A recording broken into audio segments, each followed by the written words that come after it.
Well, welcome back, everybody. We are here, and this workshop is called How to Test and Optimize Your Facebook Ads for More Sales. Your presenter is Allie Bloyd, and she is the founder of Allie Bloyd Media. It's an agency for training and local advertising. She has been an award winner with ClickFunnels. She's been featured by Forbes, Digital Marketer, Social Media Examiner, Smart Marketer, and many more. She's a phenomenal speaker. We've seen her at Social Media Marketing World. She is a Facebook and Instagram ads expert. She loves sales and automation, and I'll let her tell you all about her poetry book. Yeah, so we just talked about it a little bit before we hopped on. I am actually publishing a book of poetry, really as a side project. I'm super excited about it. That's going to be coming out next month. So hopefully you guys will check that out. It's called Uncensored America, Thought-Provoking Poetry on Faith, Family, and Freedom. And it's really non-marketing related, but it does have a ton of great personal development related content and lots of other topics that I think are something we all could use a little bit more of right now. I also have a 5-day challenge coming up. This is a totally free challenge, and this is called the Local Lead Conversion Challenge. So we're going to be focusing on actually quite a few things that we talk about here today, and it's going to be about how to take leads and actually turn them into sales, because that is one of the biggest issues that I see overall with businesses that are focused on lead generation as opposed to direct sales. So hopefully you guys will check that out. You can go to alliebloydmedia.com/challenge, and that starts next week on Monday. I hope to see you guys there.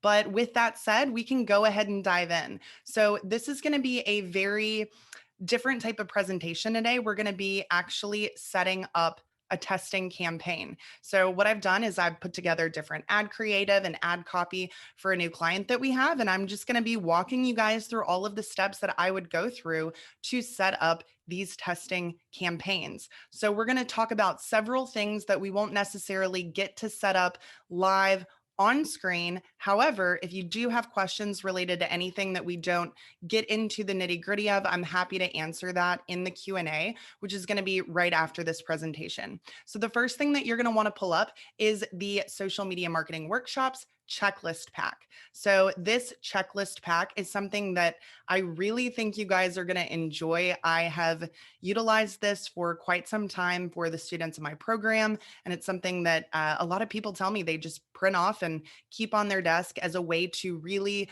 understand what they need to be doing without having to try and log in, watch a video, things like that. So checklists to me are very simple and easy to use, and hopefully you guys find it helpful.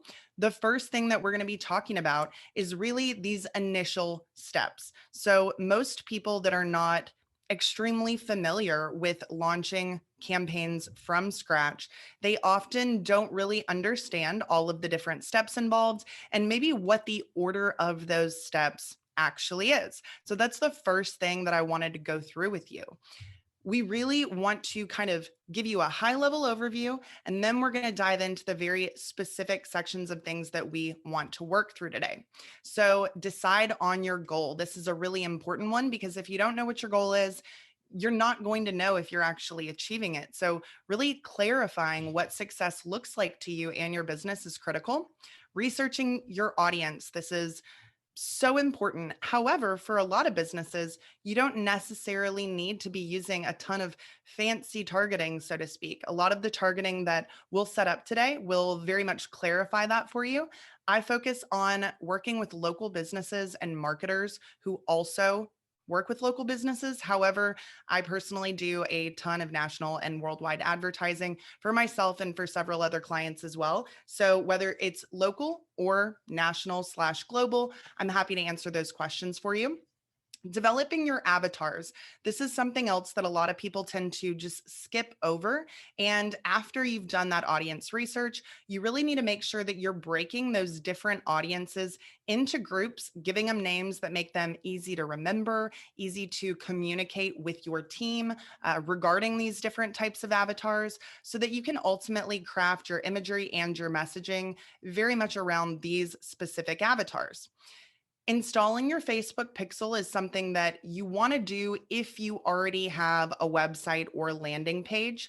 Some people may not have that when they first get started. And so if you don't, You can do that really as one of the last steps before launching. But if you already have anything that's live, you want to go ahead and make sure your pixel is installed, that it is working properly, so that you are tracking any visitors that are coming to those pages even before you launch these campaigns. So the longer your pixel is installed, the more data it's going to collect, the more data that it has, the better it's going to work for you. The next one we'll talk about is your offer. So I'm going to go into quite a bit of additional detail in one of these sheets on the offers. So I'm going to skip over that, but it is one of the most crucial elements of this entire process, really understanding what the options are and selecting the ones that are going to be the best for your specific business or your specific goal that you're trying to accomplish. Design and build destinations. This is another one that is fairly confusing to a lot of the people we speak with. So ultimately, there are several different places that you can send people to from your ads. One of them is going to be a landing page or a funnel. In theory, you could be sending them directly to your website as well. That is very, very rare that we would send somebody from an ad directly to somebody's existing website, unless it's an e-commerce site and we're sending them directly to those product pages so that they can check out. Sending someone to the homepage of your website or even the contact us page that has them just fill out a form with the message, it's not suggested at all. And the reason for this is you're going to be talking about something really specific in your ads. You want that destination that you're sending those clicks to, you want it to be in sync. You need for the people who have seen that ad to know that once they click, they're in the right place so they don't get confused. There are ultimately so many different things that can impact the results of your advertising. So, really understanding what sends someone away, that's very important. The next one would be a Facebook lead form. So, lead forms often get a bad rap, and there is definitely a downside to them if you're not using them properly. But when implemented properly, which is what we can talk about today, you can have really incredible results from these. So, a Facebook lead form is actually going to be created in publishing tools. I will show you guys where to do that if you're not already familiar with that. We can take a look at some lead forms and make sure you understand what that visually looks like. But one of the main benefits to this is that you are keeping people within the platform.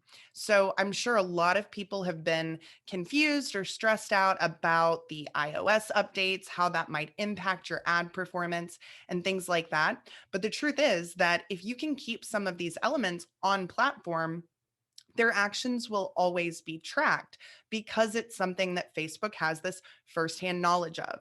So, oftentimes when I say Facebook, I mean Facebook and Instagram. We run ads on both platforms from Ads Manager. So, anybody who's not aware of that, just wanted to make sure that was clear. But lead forms can be a very quick destination to get up. And this is the reason that I typically suggest people start here, because if you have the ability to use lead forms, and not everyone will, if you are selling e commerce products, it's not going to be a good place for you to send most people, depending on the type of ad, but it's very fast to get up, which makes it very easy to test a new offer. If you have to go through the process of creating a brand new funnel for every offer idea or avatar that you want to target, you typically will spend a lot of time that's unnecessary because, quite frankly, a lot of them aren't going to work. And you want to make sure that you're really trying to test these things quickly, find the winners and find the losers very quickly as well. So, this entire presentation is really focused on testing and optimizing your ads. And that starts with your ad campaign structure, but also where you are sending people from your advertising. So, that's what I really want you guys to consider. If you have never used it before, the main thing that you want to implement with a lead form is that you are doing text message follow up, automated text message follow up. Because of the way the lead forms are set up, they are going to have auto-filled information from someone when they click on this form. Because of that, a lot of the time, their email address is going to be incorrect. It will be an email that they used to sign up to Facebook years ago, or it's just not an email they check very often, and they just don't go through the process of changing that. Sometimes they will, but I would say at least 50% of the time, those email addresses are going to be wrong. The phone number, on the other hand, is a lot more reliable. The reason for that is pretty simple. People don't change their phone numbers very often. A lot of times, people have the correct phone number in their Facebook ad account or in their Facebook account because they want to use that as a security measure in case they get locked out. So, if you do use lead forms, and we'll talk more about this as we go through, you need to make sure that that text message follow up is really top of mind and that that's what you're using as your primary form of communication. The next option could be something like ManyChat or a messenger flow.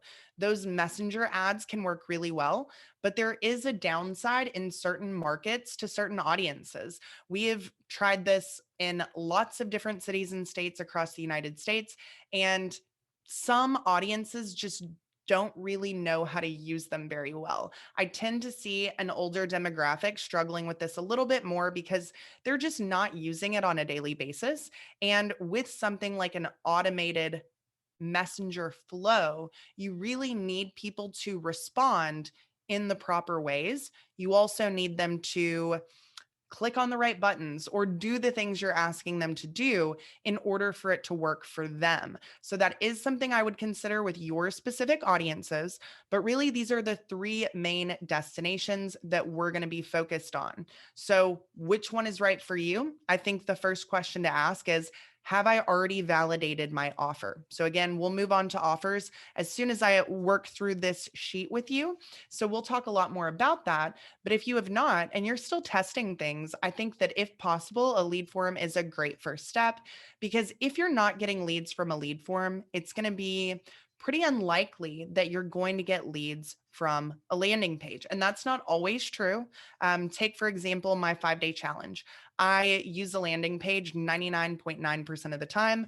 I have a funnel that converts very, very well for that. And I have tested a lead form for that challenge, but my results are always higher cost and I get fewer call bookings, which is a huge part of that campaign when I use the lead form. So I already had this funnel. This is something that I'd already been testing. I actually tested lead forms as a secondary measure because I simply want to know, can I get better results with this destination?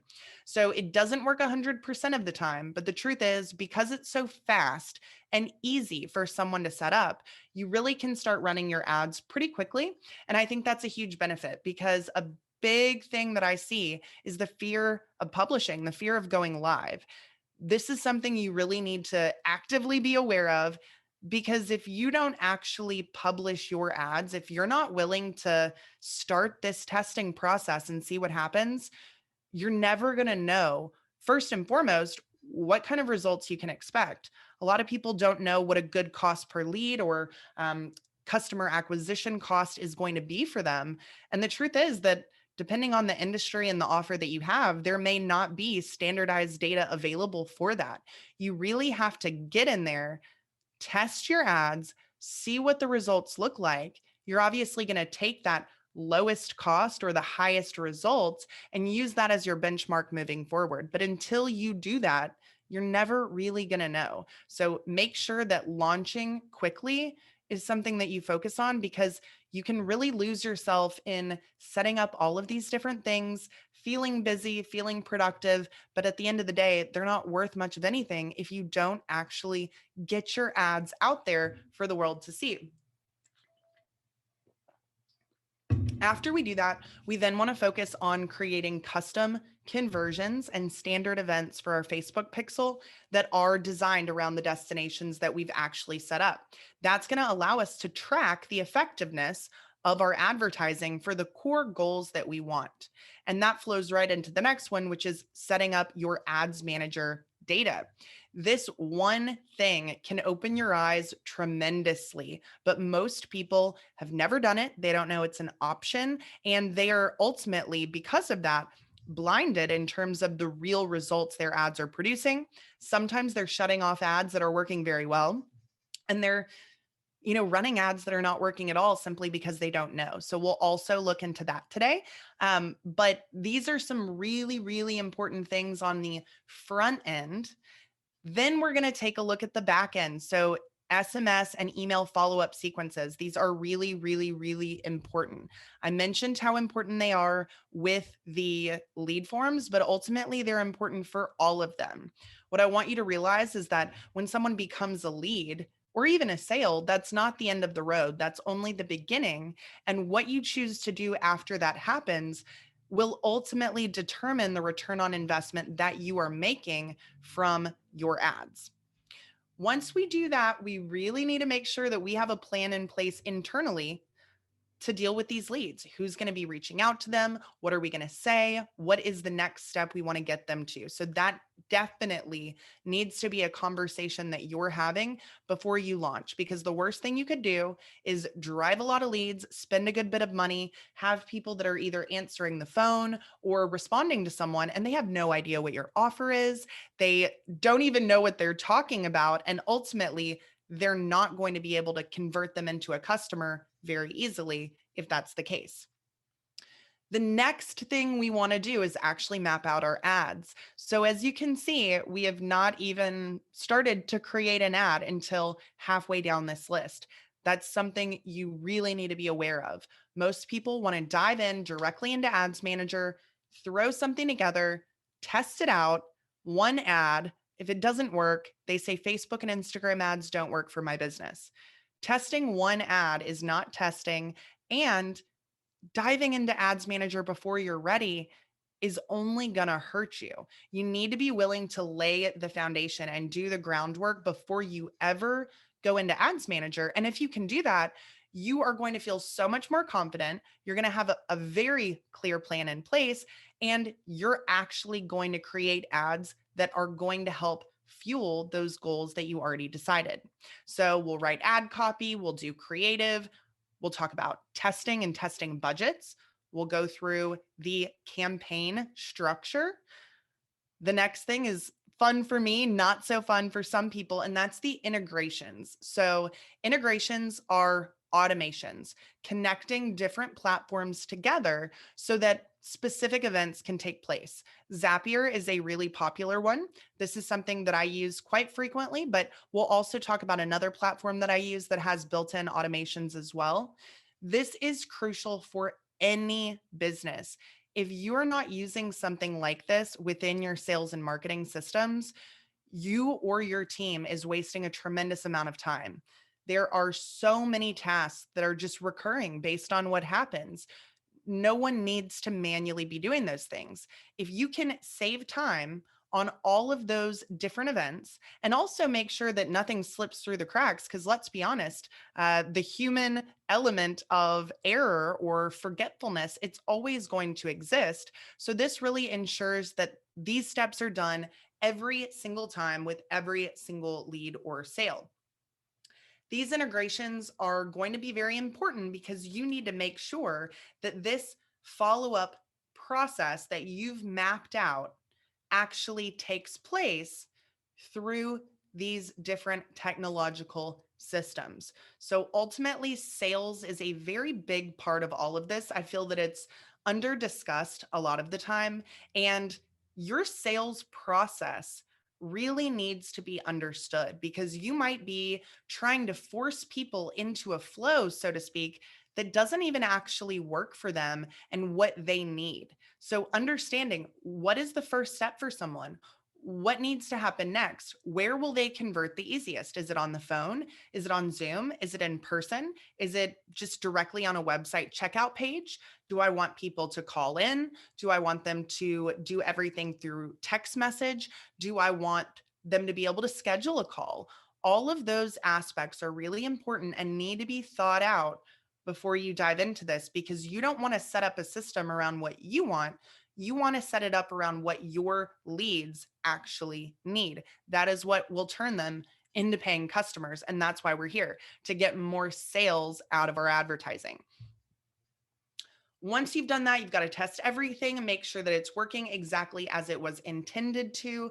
You're always going to find little issues there, but Please don't launch anything without testing. And ultimately, even if you do test, things can break afterwards. So I think that it's very important to kind of take this lightheartedly. If you're too serious, you will let these little technical issues bring you down.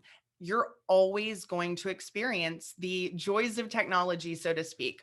People who work with technology every day, it's a part of your daily life. And so just accept it, laugh it off, test as much as you can, realize that things are still going to happen. So be willing to check on them on a regular basis. Otherwise, you could actually be missing out on a ton of leads if something takes place, you're not aware of it.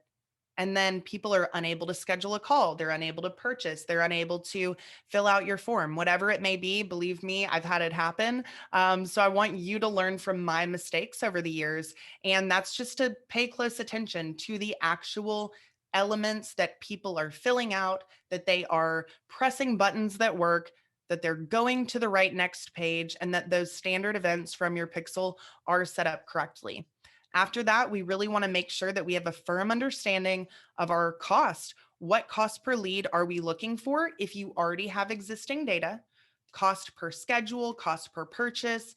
All of these things can be reverse engineered even if you don't have that data. So that's not something we'll necessarily be able to go over today. However, I do have a lot of resources on this already. So if anybody needs help kind of reverse engineering what they should be paying in terms of a cost per lead cap, cost per schedule cap, those different things, that's going to empower you to make better decisions when it comes to testing your ads, because you're actually going to know what you're looking for. If you know that cutoff point, that this is the most that I can pay, I don't care what other people are doing, this is the most that I can pay for this event to take place. If you see ads that are working underneath that number, you're going to feel a lot better about continuing to run them. So the fear element in all of this, it's a really important factor. You can't be scared to spend this money. You can't be scared to launch, because if you are, someone else will do it instead, and they are going to take those leads, they are going to take those sales, and you're really going to miss out on a lot in the end. Finally, we're going to review, and then we're going to publish. Now we are going to go ahead and really start setting these up. So the ad levels, all of these different things, we're going to be talking about them inside of Ads Manager as we go. So you can be following along with where am I? With this checklist pack. So we'll be looking at the audiences, we'll be looking at the 3-level ad strategy, and kind of moving along from there. So I'm going to start right here. This is the 3-level ad strategy, and I'm actually going to start setting these up in just a moment. Level 1 is what we call education, awareness, engagement. This is really designed to take a cold audience, warm them up, segment them based on what it is they need, or maybe their level of interest in what you do, so that you do a couple of things. First and foremost, you're not relying on pixel or interest targeting alone. iOS is going to disrupt the way that some people are running their ads. We have not really had to make any real changes because this is the strategy we've been using, and it is something that works. Video is the primary method that I like to use at this level for a couple of reasons. It's going to be the cheapest. You're going to reach more people faster for a lower dollar amount, which means that you've got more money for your conversion focused ads. And you're really going to be able to track the specific videos that people are watching. So let's say you have 3 different core services. You can have videos for each of those services. I can guarantee you that every single person that's interested in service A is not necessarily interested in service B. So if somebody's really watching that service A video, they need to get ads that are focused on service A. So it's a way to be a lot more one-to-one with your audience because of that. And you can also see how long people are watching these videos. If your video is good, and that's kind of the caveat, the longer somebody watches, the higher level of interest they're going to have. And those are the people that really deserve the money from your conversion focused ads. Some of the biggest mistakes I see people making are just putting all of their money into conversion focused ads, completely cold audience, no awareness, education, audience building. And you might get some leads to start with, you might get some results to start with, but those are going to fizzle out very quickly. The reason is because you're just kind of getting the low hanging fruit. What you want to do is definitely test to those cold audiences, but you want to build a large warm audience that knows who you are, knows what you do, know what you provide. And as soon as they have a need for that or knows someone that has a need for that, they're going to be jumping on those conversion focused ads very quickly. So make sure that you're not expecting too much from people too soon. The next level, level 2, this is really where we're focused on an offer. So that offer could be a gated content offer. You are actually asking for something in return here. This isn't completely altruistic. You get something, they get something. That is an offer. Those types of offers can work a lot better to cold traffic, obviously, but they're still an offer. So keep that in mind. This is something where you're really going to be focusing on just trying to get that ultimate goal that you're looking for. And then level 3 is going to be retargeting. You are going to scoop up any of the leads that didn't already convert, or you can take people that have converted and sell them additional things to increase your return on investment. So this is a quick overview of some of the different things we want to do at these levels, something I hope you guys will read through after the fact. And we are going to go ahead and start setting this up. So this is your ad types and objectives cheat sheet. It's going to tell you the different things you should consider at these different levels. This is a very, very helpful document overall. So if you just want to follow along with this while I set this up in Ads Manager, you can, or you can really just watch what we're doing in Ads Manager, follow along in your own Ads Manager, and then just take a look at this later to use this as a guide to walk you through a lot of these different steps. So virtually everything that I'm talking about today and then some is going to be in this one document. You guys have several documents that I've given you, but this one's going to be a really important one. So the first thing that I'm going to do is hop over to my Facebook ad account. So if you guys do not already have a business manager account, it's very important that you set one up. There's a lot of additional benefits that you get from business manager versus just having an ad account. If you need to do that, it's business.facebook.com/overview. So what I am going to do is move my folders up just a little bit. And then we are going to start setting up these different campaigns. So there is a ad testing structure document as well. It's going to be the workshops 21. That's what it's called.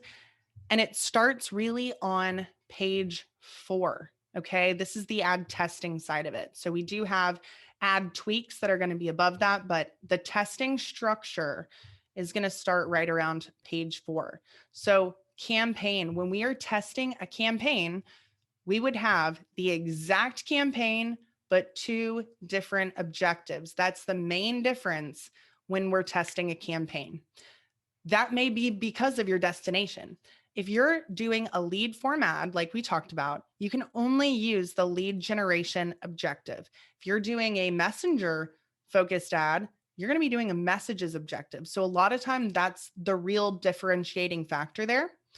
Then we're going to talk about what we're going to test at levels 1, 2, and 3. And then this is also really going to give you the outline of how you can structure those campaigns. So again, watch me as I do this, but just know you have all of this information right here that should really help you after the fact and make sure that you're not leaving anything out. So the first thing I'm going to do is set up the level 1 campaign. I'm going to hit create. And I am going to do a video views campaign. The reason for this is because, like I mentioned before, the video views objective is very cheap. I can reach a lot of people for a very low cost. So it's great for level 1. This is how I like to name my campaigns so that I know exactly what the goal is. When I look at it, I know what I'm focused on. I know the different numbers on the dashboard that I need to be reading. So we're going to call it level 1. Video views. I always put the objective in the name because you can only have one objective per campaign. So if I'm not creating a video views ad, I can't add it to this campaign. I would have to add it to a different campaign, or I would have to create a brand new campaign for something like that. So naming things is very important. It'll go through in that document the process I use to name things and that I teach to my students. And it really just helps you stay more organized and also be able to truly analyze these results. So we're going to say level 1 video views, and I'm just going to say laundry. I'm going to go ahead and just plug in some default data here. We're going to call this 1A because this will be our first variation. When I click continue, it's going to bring me up into our ads manager. So I'm really not doing anything here. I do not recommend using campaign budget optimization. Definitely not until you have tested your audiences and your copy and creative. You don't want to do that in your testing phase. So that's something a lot of people are doing. And if they would simply turn that off, they would get some different results a lot of the time. So this is going to be cold, but I'm going to say it's going to be females 30 plus radius. So we actually do a ton of zip code testing if we're doing something for a local business. I have a pretty large list of zip codes I need to go through for this specific client. So I'm not going to set all of those up, but I will show you how to do it. The daily budget for this specific campaign, this can be very low. And we will take a look at the budgeting spreadsheet that I've also given you guys that'll break all of the budgeting down for you, down to a daily spend for these different 3 levels. So that is confusing for a lot of people. I've got it in the Profitable Ads Planner. The first tab is for budgeting, and you can plug in 2 or 3 different numbers and it'll break it all down for you. So that's something that should be super helpful. But I'm just going to do $10 a day. You can really get a lot with a video views campaign in terms of audience building, not necessarily leads. That is not what I'm focused on here. Still, I'm probably going to get some leads, but that's just not the end goal. And so understanding the goals for these different audiences is really, really important. So I'm going to start with my locations. This drop down is really important to pay attention to. People living in or recently in this location. I only want people living in this location. This is for people who live in this area. Those are the clientele that I want. So make sure that you check that. Right now, I am just going to do New York City, and we're going to make this a little bit more broad. And I'm also going to drop a couple of pins. So this is my 25-mile city radius. As you can see, I've got some of it going into the ocean. Clearly, no people are going to live there. Typically, that's why we're not going to use radiuses a ton of times. We are going to use zip codes. So if I were to use a zip code, that's one that is on the negative list. We'll take a look real quick and we'll say top zip codes in New York City. So we'll start with this one. Again, this is just really for testing. We'll be setting up a ton of zip code audiences, but you can literally plug in that zip code and it's going to pull that up for you. So as you can see, that's a one tiny little part. So if you are going the zip code route, you're probably going to have to do a lot of these, but it's usually very well worth it. So I am going to remove this one, but I did want to show you guys how that was done. And then also know that you can exclude it in the same way. So it's a very easy way to kind of slice and dice any given city or area to make sure you're only spending money on the areas that you know the majority of your clients are living in. So New York City, we can also do a DMA. I don't know if the DMA is actually going to work on New York City. I don't see that, but I can do smaller areas as well. So Brooklyn is another big area for them. Chelsea.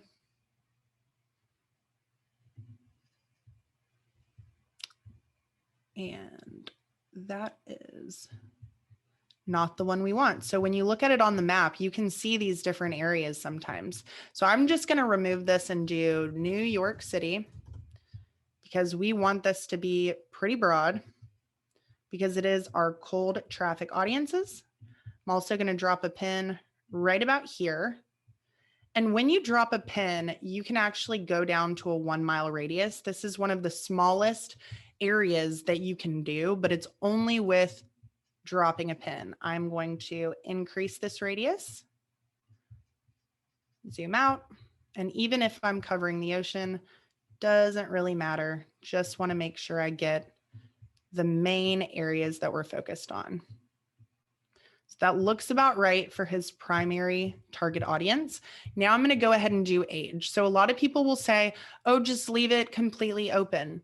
I mean, that's completely counterproductive, because if I have a laundry pickup and delivery service, if 99% of all of my clients are over the age of 30, why would I waste a single dollar trying to advertise to an 18-year-old? It just doesn't make sense. If you want the highest return on investment, you need to focus your dollars on the groups of people who are actually spending money with you. If you have a tremendous ad spend and you want to add these different avatars later, because that's essentially what they are, then you can do that, but it's not really recommended until it's optional, so to speak. I'm also going to focus on women because women make up 75% of his customer base. And so, again, similar to the age, why would we focus on an even split between men and women when we already know the demographic is 75% female? So it's about getting more views and more impressions with the people who could become your customers than just trying to blast everyone. So I'm going to reduce this just a little bit. This is a really high population area, so I don't have to worry about the size at all of this audience, but you can use much smaller audience sizes in the exact same way. So this works in big cities and very small locations. So detailed targeting, this is really what throws a lot of people off. They're trying to choose all of these different interest targeting. Ultimately, the interest targeting is not always accurate.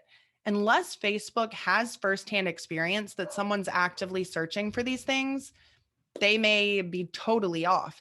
And while they did have a lot more information previously, this is something that was impacted by the iOS update. So we haven't used a ton of this over time. We'll often group a lot of interests together, just depends on what the business is, but I'm not going to do anything there. I'm going to save my audience, and we're just going to call this cold females 30 plus. Automatic placements is what I definitely recommend you start with. A lot of the time you can leave it on automatic placements. It's not going to matter, because I'm just going to go ahead and select my page on this one. It's not going to matter because Facebook is going to optimize for the placements that are doing the best job. So because I chose a video views campaign, it's only giving me the option for a video. So what I'm going to do is go ahead and upload this video, click on it, hit next. I've already set it up to be in the format that I want it to be, but I'll go ahead and click square. And it's probably still processing. So I'm going to do there we go. This is a short 45-second video ad. And this is education, engagement, and awareness. So I'll click on it so you guys can see what that's like. And this is just default text that they're plugging in there. So we'll do the ad copy in just a moment. And this is about 5 easy ways that you can save time. So with a company that does laundry, no one cares about laundry. You're selling time. You are giving people the ability to do other things. So really make sure that you're paying attention to what your audience actually wants to know about your product or service. It's not always directly about your product or service. A lot of the time it's about the benefit that it provides, the ways that you can help them. And for this, it's focused on the actual time-saving elements. So the next thing that I'm going to do is hop over here to my ad copy document. So this is copy that I have already put together. This is my level 1. So I often break them up just like this. And I encourage everyone to put their ad copy and creative ultimately into a doc or a folder, something that organizes them, because you will be able to reuse different types of copy over and over again even if it's for a totally different industry. I've done that so many times. And once you find a winning combination, you can really use it in a lot of different ways. This is the copy. It's very simple, very easy. I am going to have a link in this ad, but I also have text laundry too. This is the client's Twilio number, which is set up in high level. It's going to be only for this type of thing specifically. They've got another one for people to call in, but it's not going to get mixed up with any of their other lead sources. We're always going to know exactly where these leads come from, and they're going to be able to very seamlessly go to that next step. So add a website URL allows me to have a headline. So if I did not click that, I wouldn't even see this. My headline is already set up right here. And then the URL that I'm actually going to end up sending this ad to will be that initial landing page that I just showed you. So this is another really great reason to have a landing page as well as a lead form or messenger flow, because you're not going to be able to choose the lead form at level 1 because you're going to have to choose the lead generation objective. And that would no longer really be functioning as a level 1 campaign. So I'm just going to put in my own URL in here right now because we're still working on his domains. So we'll just put in allybloydmedia.com. And then the display link I can do Wash Club NYC. And actually, I'll just use his main website. So this is ultimately what the ad is going to look like for level 1. It's going to be very simple. It's going to go to a lot of different people. The ad copy is designed to get this person to actually, and this is not set up, but you want to make sure your website events are turned on, that your actual pixel is the one that's showing up. You need to make sure that you connect those in Business Manager.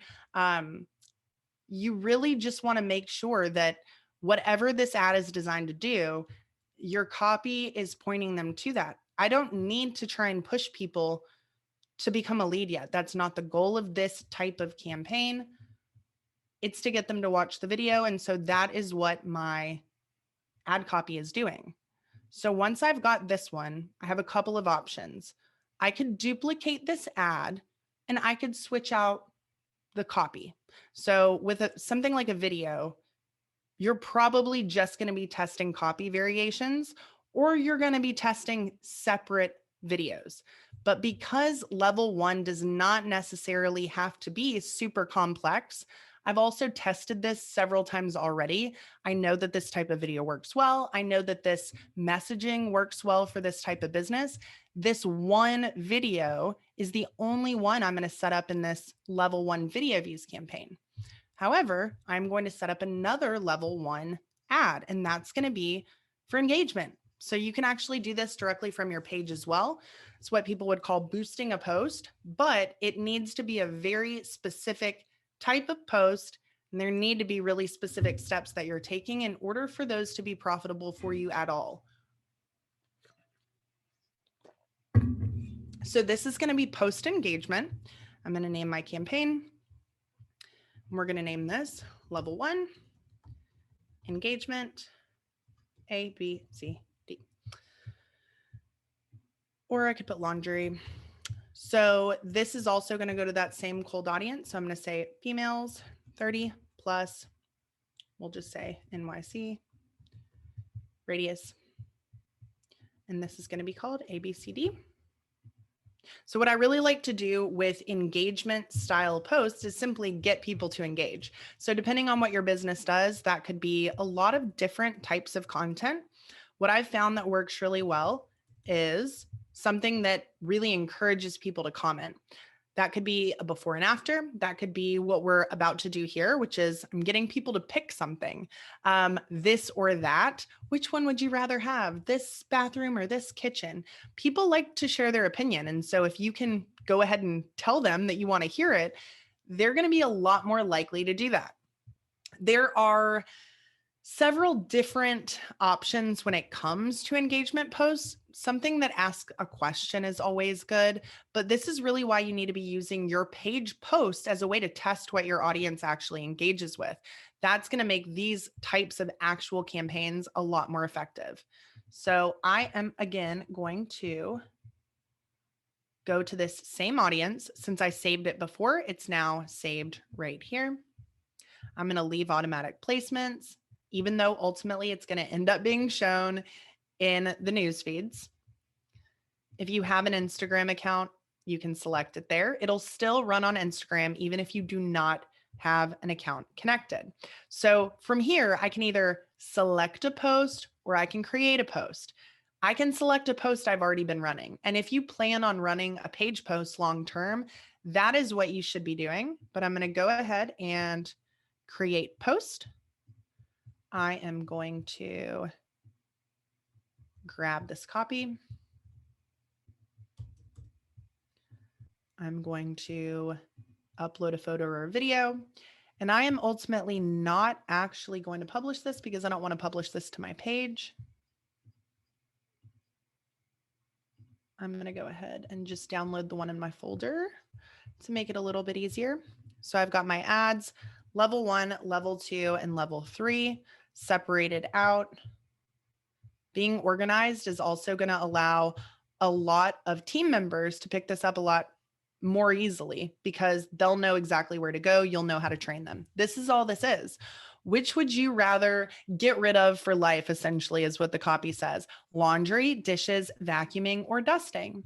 So this is going to get people to share their opinion. It's talking about the actual thing that we do, but in a way that doesn't encourage people to do it themselves. So that's what's interesting about this type of business is that we don't want to share what detergents they should be using or the different washing machines they can use because that would lose business for this company. We want them to hate laundry. We want them to be thinking about how awful laundry is so that they hire us. So this is literally the entire ad copy. Very short, very sweet. I could add the comment about texting, and I might do it when we actually set this up, but you can always do that after the fact as well. Sometimes if there's no call to action, people engage more, and that is the truth. So this would be another level 1 campaign, and this is with the objective for engagement. So I, again, am not going to post that because I don't want it to go on my page, but you can see it right there. Now we're going to be setting up the level 2 campaigns. Level 2 campaigns are focused completely on getting some type of opt-in, getting some type of conversion. So on your list, it's going to show you the different objectives that are best to use at different levels. Primarily, it's going to be conversions, messages, lead generation. Sometimes you might do traffic. There's occasions where I'll do this as well, but it's very infrequent at level 2. So I am just going to do conversions on this example. And I'm going to call this level 2. And this is going to be my cold audience. But this is actually my conversions, and it's going to be the laundry services. This business does several different things, which is why we want to specify the focus of these campaigns. This is going to be females 30 plus, radius as well, because I'm going to be testing this to a cold audience first, and then you'll see what we do next. This one, I'm just going to call this 1A, and then we can go back and get a bit more specific in the ad name if we need to. So same thing here. I'm leaving campaign budget optimization off. I'm going to hop over to the ad set level. And now because I am choosing the conversions objective, it's asking me for a conversions event. So again, this is a brand new account. This specific pixel and his conversion events are not set up yet. So I'm literally just going to choose one. You will need to now verify your pixel and verify your domain. And you can do that pretty easily. You do need to go into the back end of your hosting provider typically, but we're not going to have time to go into that. That is something you need to be aware of. It's a recent change, so make sure that you educate yourself on that. This is another thing that I've seen a lot of people use that doesn't really help them in testing. Dynamic creative. So, dynamic creative is really this concept where you give Facebook these different images, Facebook and Instagram, give them different headlines, different pieces of copy, and they're basically going to mix them up and deliver the combinations that they think people will like best. And while that sounds really great in theory, there's a big problem. You don't know which ones people like best. This testing period is just as much for you as it is for the audience. You need to know what people like, what they don't like, what they're actively converting from. And this is something we will touch on when we get to the end of the presentation, but your lowest cost lead is typically, and not always, but typically not your lowest cost sale, your lowest cost scheduled call or appointment.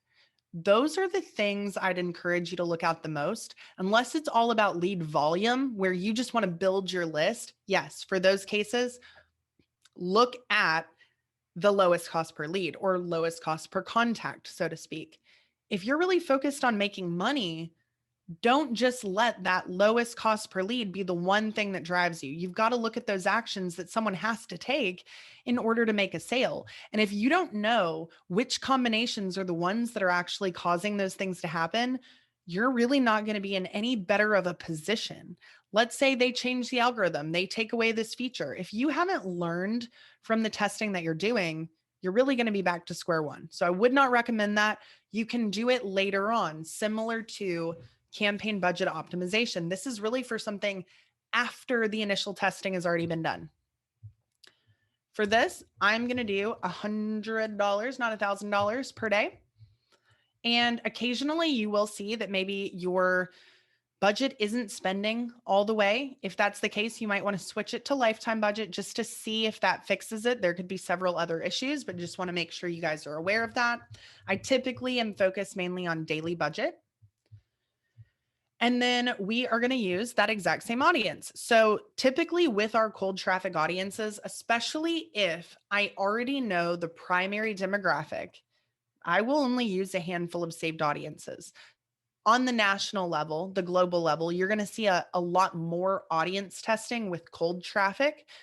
And typically with cold traffic audiences for national or global, do not pick more than one interest at a time to test. That is one of the biggest mistakes I see in that area. So first and foremost, where do you want to show your ads to in terms of geographics? Is this just the United States? Is this US and Canada, US, Canada, United Kingdom? Where are the people that could actually easily work with you? If somebody is a 12-hour time difference, I don't care how much they want to work with you, the relationship is going to be a little bit strained because of that. You don't have to run ads to places that have a 12-hour time difference. If you already know that you end up closing more females than males, go ahead and consider that when you're running these ads. Again, it's not about trying to discriminate against anyone. It's about who is your primary buyer? Where do your ad dollars need to go to get the best return? So age groups that don't typically buy from you, genders that don't typically buy from you or not as much, you don't have to start there. You're going to get a lot more bang for your buck by focusing on the groups you already know will buy from you with less of a push. So again, for interest targeting, you're going to make sure you're only testing one interest per audience. There's a couple of other things I want to quickly go through, and these are going to be in the detailed targeting areas. Okay. So it's not just interest. Most people are really only focused on interest, but I'm going to show you some of my favorite demographics. Definitely depends on the business, depends on what you're selling, but there are a lot of creative ways to use some of these. So under this browse button, we've got demographics right here. Then you're going to see interest and behaviors. I often like to look at life events, parents, relationship, and work. Okay. There are some things that you'll be selling that have nothing to do with what somebody has shown interest in the past. It's simply time that they need it. It's the intent is there because they have this need. Once they buy that thing, they may not have an interest or an intent again for quite some time. And a lot of times those are dictated by life events. Parents, this is something that we use in several different types of businesses. So I'm working with a business who sells homeschooling curriculum.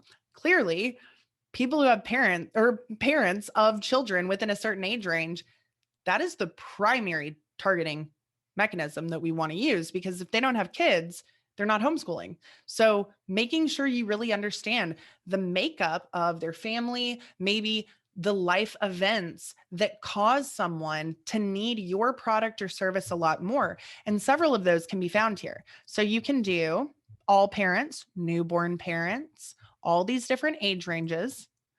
We often use relationship if there is a much higher percentage of clientele that happen to be married, or maybe you don't need them to be married, maybe you want them to be single, otherwise they're not a good fit for what you do. So these things are really easy to select, and they're also based on firsthand data from Facebook and Instagram, which is why I really like them. They're reliable. Think about when you get engaged, you post it online. You have a kid, you're posting pictures, you're posting these different things over time. They have a good idea of how many kids you have, what those kids' ages are, if you recently moved, who your friends are, if you got a new job, all of these different things people are actively posting, which means the data is really good. And because of all of these pixel issues and third party tracking and all of that stuff, I prefer to focus on those targeting options that are going to be more reliable. A lot of the times, these are going to be more reliable too. However, job titles, not as reliable. What I would do if you're looking for a B2B audience or where job title is really important, you want to scrape a list online, build that list, and you can upload that as a custom audience. Most people aren't really specific about their job title on Facebook, so that one's a little bit less reliable. This used to have a lot more options. I honestly don't use this a tremendous amount anymore, but you can. If you know that your ideal clientele needs to have a certain amount of disposable income, go ahead and select that. And then life events, these can be really fun and you can get really creative with them. Anniversaries, away from family, away from hometown, birthday. So, upcoming birthday, we have a lot of clients, a lot of students who run birthday related campaigns. It's cool because the offer doesn't have to change. You present it as a gift, and you're going to get a new audience every single month. So you can run those really long term. They don't get stale very easily. And because they're so relevant to the person seeing it, like, hey, my birthday is this month. And actually, my birthday is this month. So if I saw a birthday ad, I'd be like, oh, cool. They know it's my birthday. So it just makes people stop and look at those a lot easier. Again, new job, new relationship, engaged, newlywed, recently moved. Triggering events are often the reason people buy new things. So, really understand your own business's triggering events if they exist, and start testing some audiences. One of our clients who sells natural body products, she has something called the new mom box.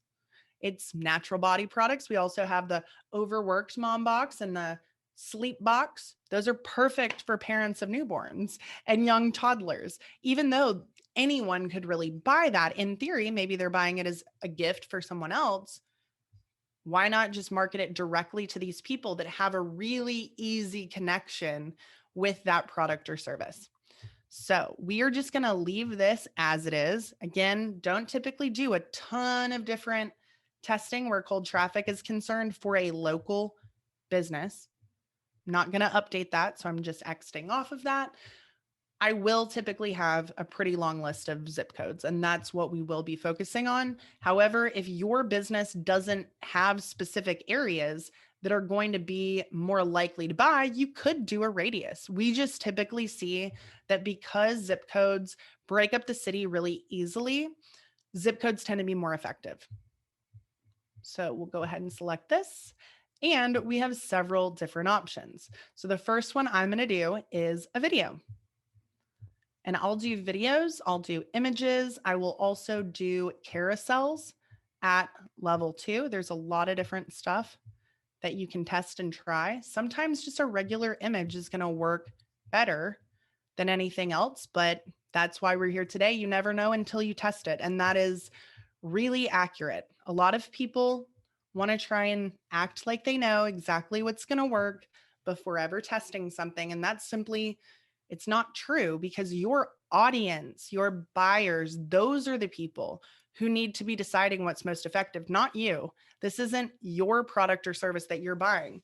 Let these people decide what works best. And oftentimes, the ones that I like the best aren't even the ones that do the best. So I've really resigned myself to just testing a lot of different things to see what works. So now we're going to scroll through.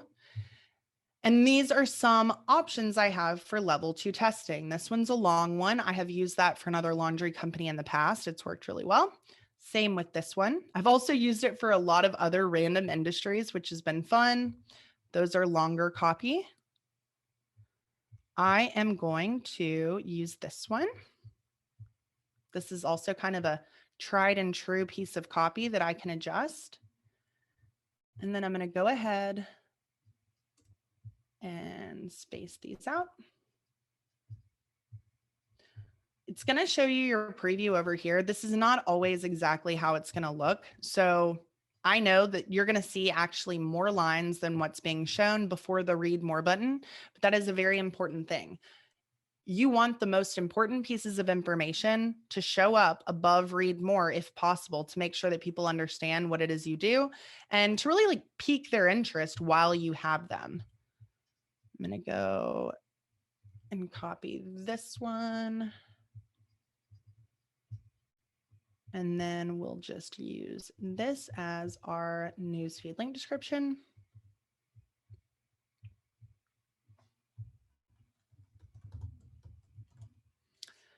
And there we go. So this is not a learn more type of button. When I click to sign up, you can see that the whole headline is going to fit. And ultimately this newsfeed link description will end up showing up below this. So the preview is great. It's really going to show you a lot, but it's not necessarily going to show you exactly what that ad will look like. However, it's very important that you check those out. And this is similar to the other one that I already showed you. So really try to pique their interest right away, focusing on what they could be doing with their time instead of doing laundry. Again, it's not about laundry, it's about time. So this is a pretty simple style of video. I use Headliner to make these videos now, and they're super quick, super easy, and really effective if you can get the messaging right and really capture someone's attention right away. So I'm going to go ahead and hit publish. When I actually want to run these, I'm going to immediately turn off all the toggles. I want to publish, but I don't want them to start running yet. We haven't done our testing yet. We haven't gone through and looked for any typos or errors. So I would publish them just like this, but then we would turn off these toggles. I know that these are not going to be published by the time this presentation's over, so I'm not going to worry about it right now. But now, and this one's showing up because it's still in draft, okay? This was for the page post engagement, which I don't want to post to my regular page.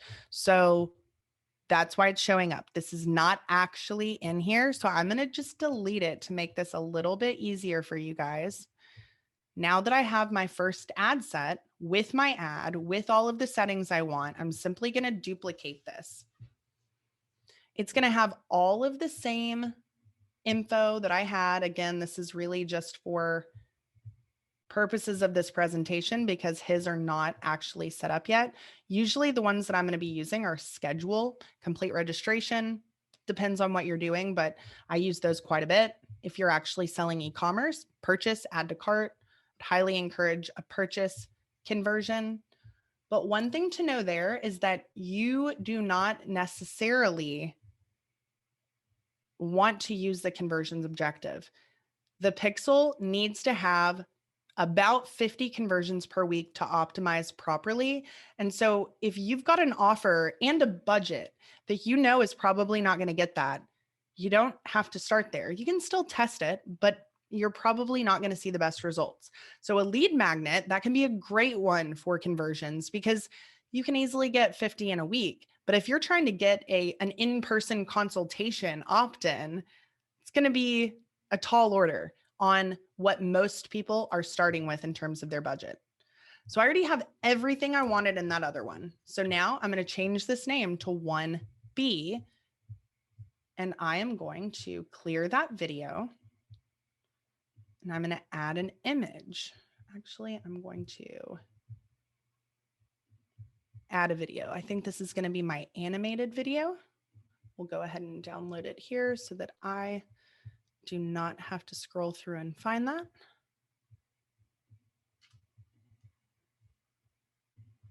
Download that one. And then these are some standard images. I also have a carousel that I'm going to test.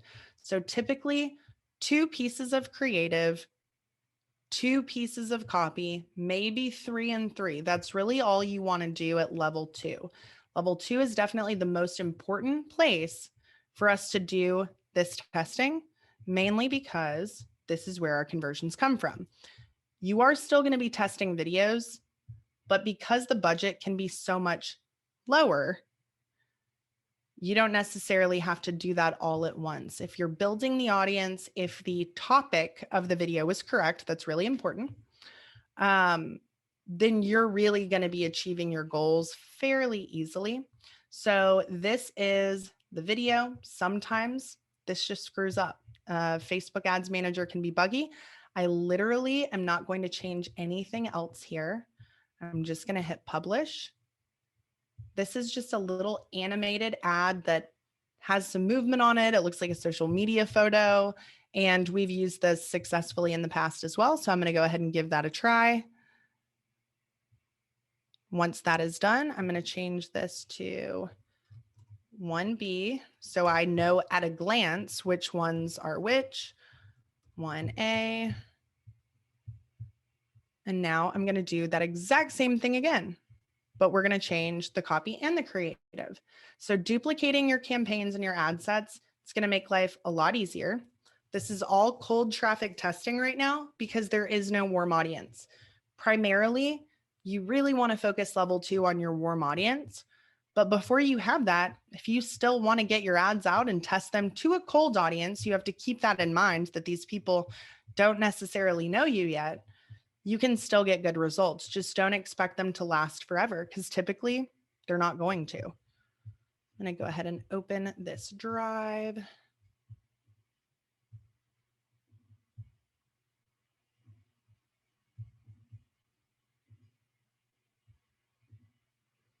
This is kind of a weird one. And here's the truth. I have no idea if this one's going to work. No idea. But obscure, kind of random or abstract images, they can work really well. I thought it was just kind of cool because of all the swirls, and it's definitely laundry related. I feel like that would get somebody's attention in the news feed. That is really the goal of your creative. The creative stops the scroll, the copy converts. So make sure that your creative, no matter what it is really eye-catching. I am going to not choose one of these 2 because those really kind of have more of a story feel to them and they need a specific type of creative to go with them. So I'm just going to do something that's really short and sweet.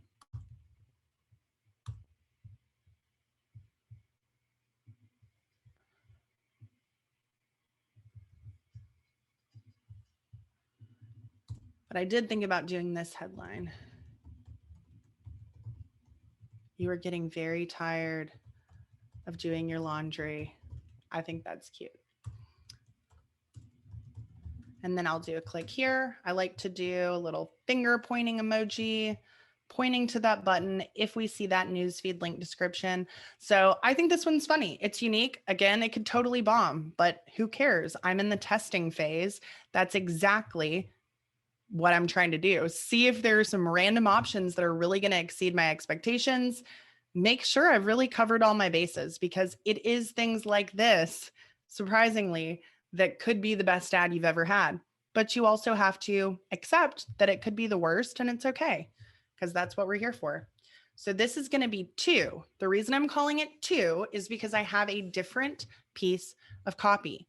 1A and 1B, those are 2 different pieces of creative with 1 piece of copy, the same copy for both of them. So that's how I like to name these different variations. So this is 2A.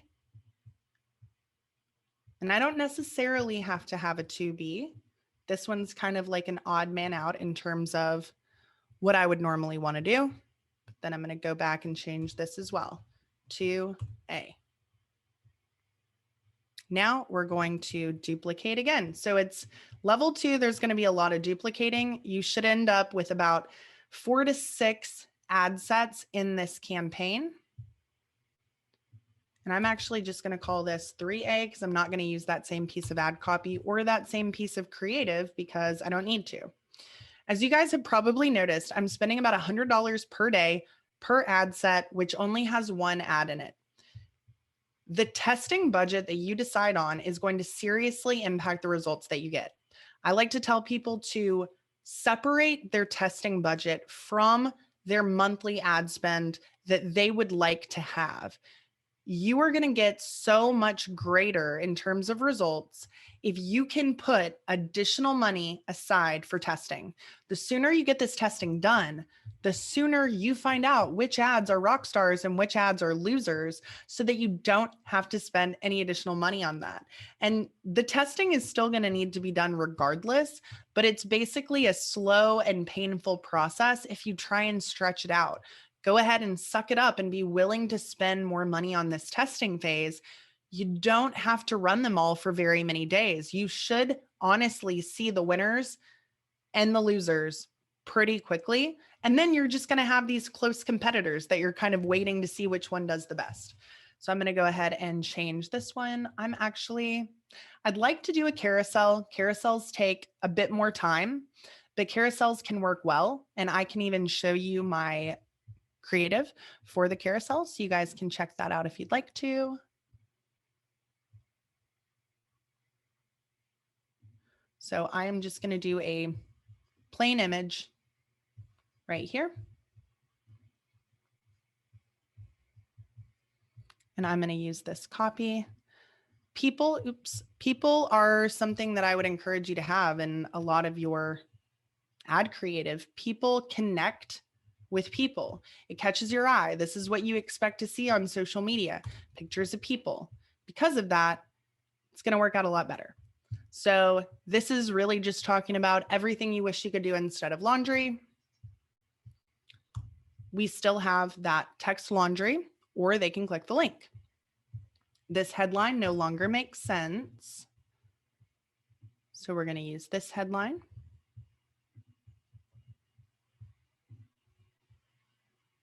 And this is their offer, $10 off their first load and a free bag. So I'll be honest, this is not necessarily the offer that I recommend. This is going to be our first testing offer because he already has it. I can guarantee that some of the ideas we've talked about are going to do better, but it's very easy to switch the offer once we have all of these assets set up. It's really about tweaking some of the copy occasionally. Sometimes you don't have to tweak it at all. Tweaking the headline on the funnel page, duplicating the lead form, very simple stuff. I'm going to do not my ad. So I've got 4 set up. We're going to do one final one, and then I'm going to set up my level 3 campaign.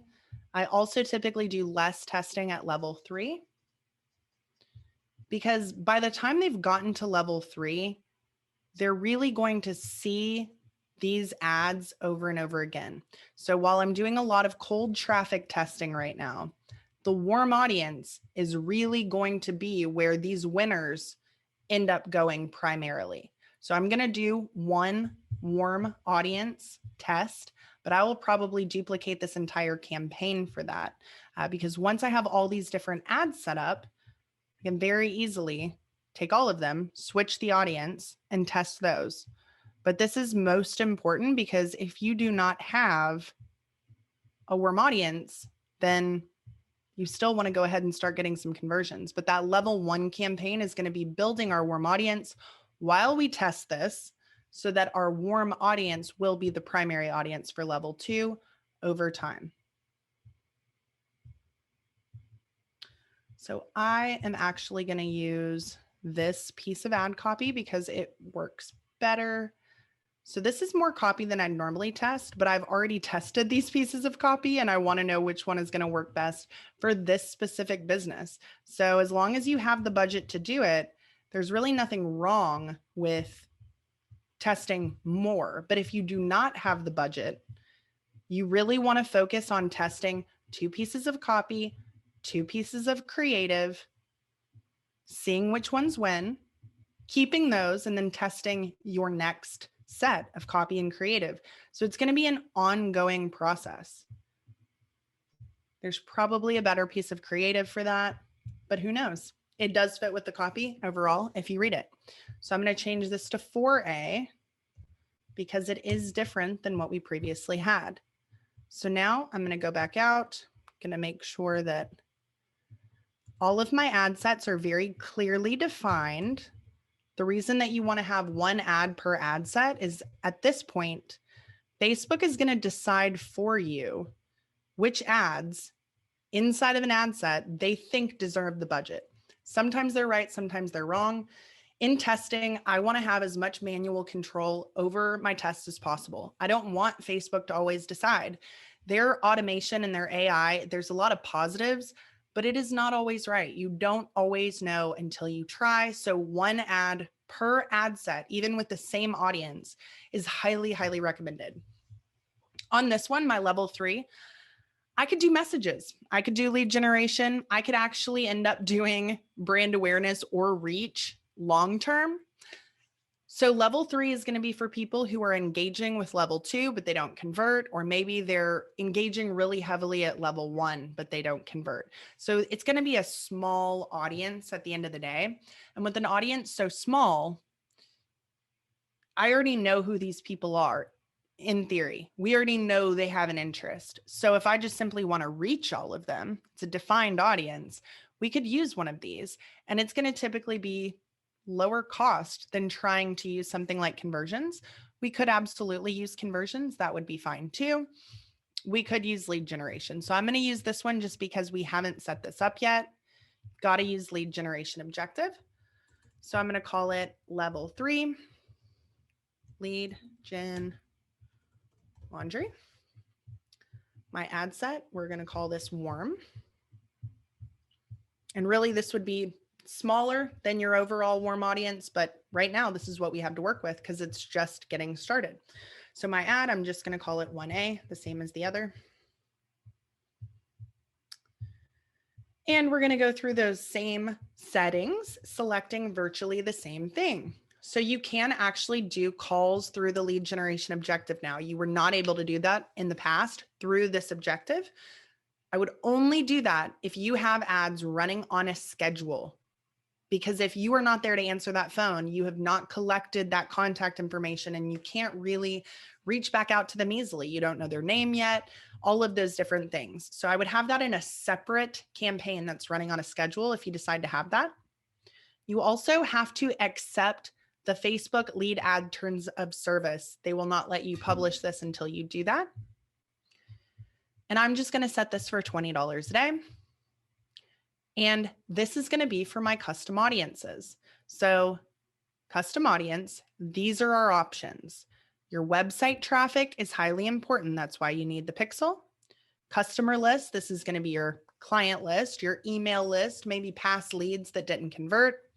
Video views, those are going to be related to those videos that I put up in level 1 primarily.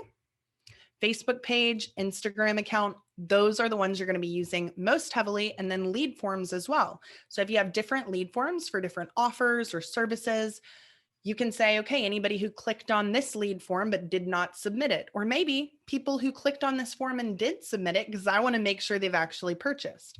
So I'm going to go ahead and just show you how to set one of them up. For those of you who do not know, this is a brand new pixel, so it's got that little red dot. Okay, we should see a green dot there if the pixel is active.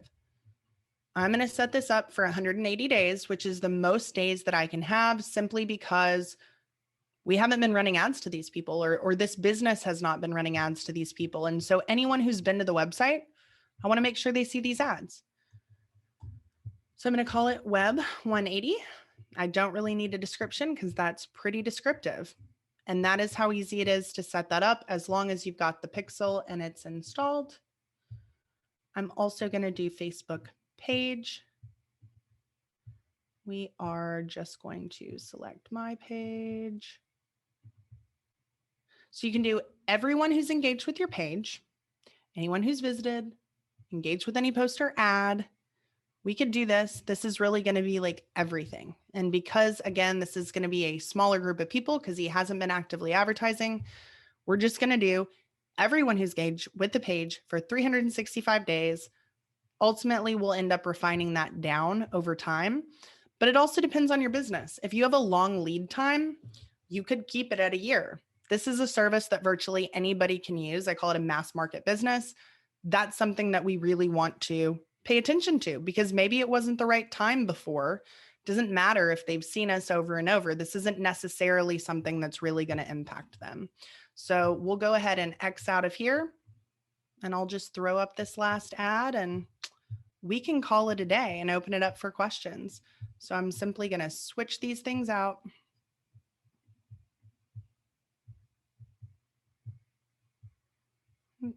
Phil, did you need to take it over? Nope. I just wanted to make sure you were aware of the time, and it is a perfect time for us to switch over to Q&A. So nice. All right. I am just downloading this bad boy, and then we can do Q&A. All right. Before we do Q&A, why don't you provide some closing thoughts so we can bring closure to this primary session, and then we'll go into the bonus Q&A. Absolutely. So the main thing that I really want to reiterate, and we're going to hop out into the main view, make sure that you have a good overview of all of those different campaigns, is that first and foremost, you need to make sure that you're not lumping all of your ads into one bucket. These 3 different ad levels, they always apply every single time to every single business because it's not based on advertising. It's really based on just human psychology and the way that people work. You can't expect someone to convert the first time they see you, and you're not sure if it's even the right person ultimately. So making sure that all of those different campaigns are very clearly defined so that you know how to analyze them. Being able to analyze the data is really, really important. So I'm just going to go ahead and wrap this one up. Click here to learn more. And then the forms, okay? I already have these forms set up. You do need to have a form that's already set up. You can create one. I would encourage you to do it beforehand so that you've really thought it through, but that's as simple as it's going to be. I would still turn on my pixel. If you have these set up in a business asset group in Business Manager, it's going to be automatically the right pixel tied to this account. This one is just basically a testing account.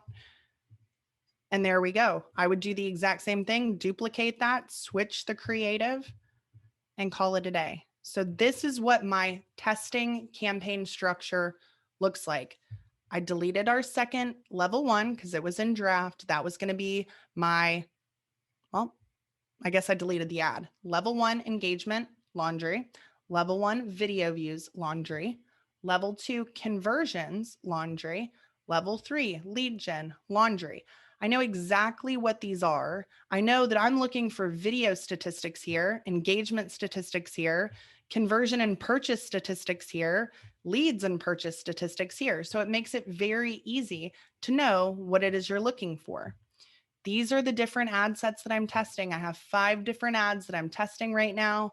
4 to 6 is ideal to getting started. 1 ad per ad set.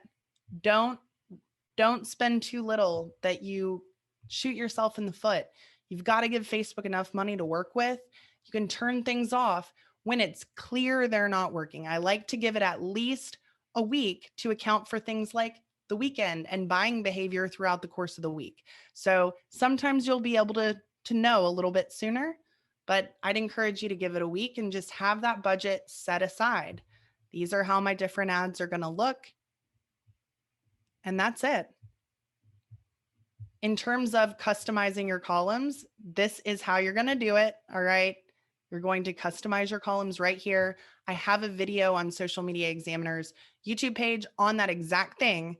So I would encourage you, when you're to that step, that can be one of your very last steps before launching, check that out, change those settings so that you can see everything really clearly, because this is not going to give you what you need right out of the gate. It's just not.